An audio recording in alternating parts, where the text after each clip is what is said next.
வணக்கம். நீங்கள் இப்போது பார்த்து கொண்டிருக்கும் இந்த படம் ஒரு சாதாரண ஓவியம் அல்ல.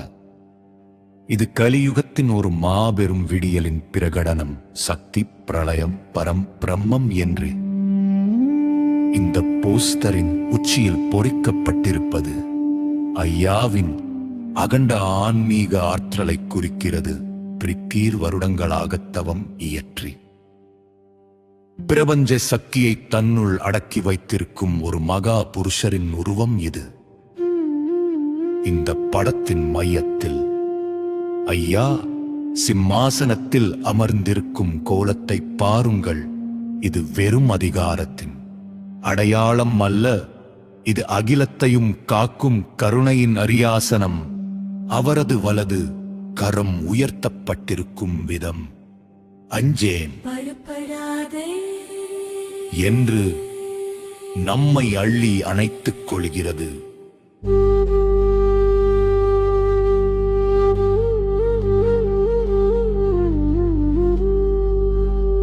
மக்கள் வருகை. ஏன் மக்கள் ஐயாவை தேடி வருகிறார்கள்? ஏனெனில் உலகம் இன்று கர்மாவின் பிடியில் சிக்கித் தவிக்கிறது. இந்த படத்தின் கீழே உள்ள வாசகத்தை கவனியுங்கள். கலியுக கர்மாவின் உலகத்தில் மக்கள் தங்கள் பாவச் சுமைகளையும் கவலைகளையும் இறக்கி வைக்க ஒரு பாதுகாப்பான இடத்தை தேடுகிறார்கள்.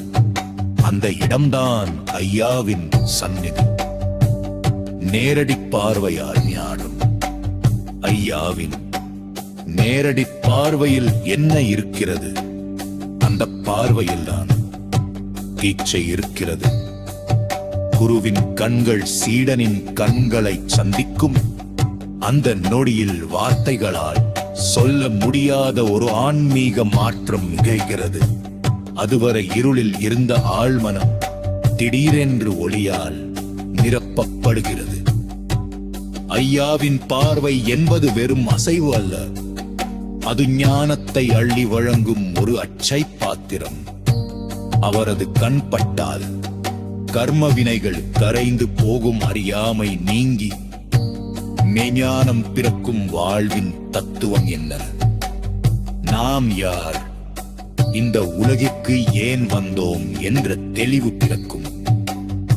இந்த போஸ்டர் ஒரு அழைப்பு. கலியுகத்தின் கர்ம வினைகள் இருந்து விடுபட்டு ஞானத்தின் ஒளியை பெற ஐயாவின் நேரடி பார்வையில் ஒரு நொடி நின்றால் போதும். உங்கள் வாழ்வு என்றென்றும் பிரகாசமாகும். வாழ்க வளமுடன்.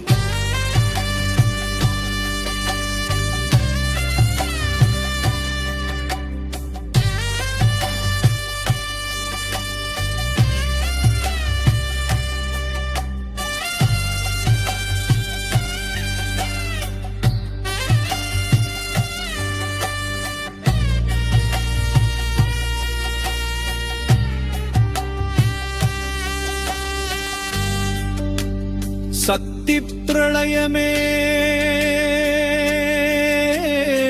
போற்றி,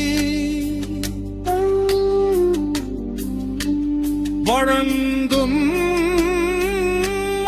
இரகசியமே போற்றி, கலியுக அவதாரமே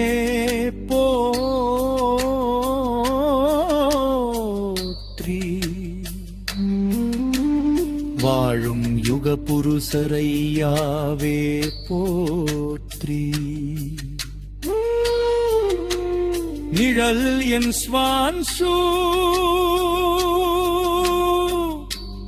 ஐயாவே போற்றி.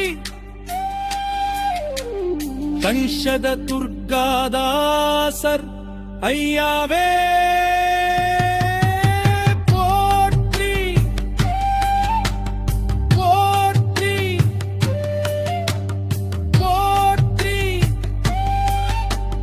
கலியுக யுக கர்மாவின் உலகத்தில் முதல் கர்மா திருவடியாயோ விபாக்ஷரா பரிதீச்சையாயம் பெற்ற தீட்சையாளரே போற்றி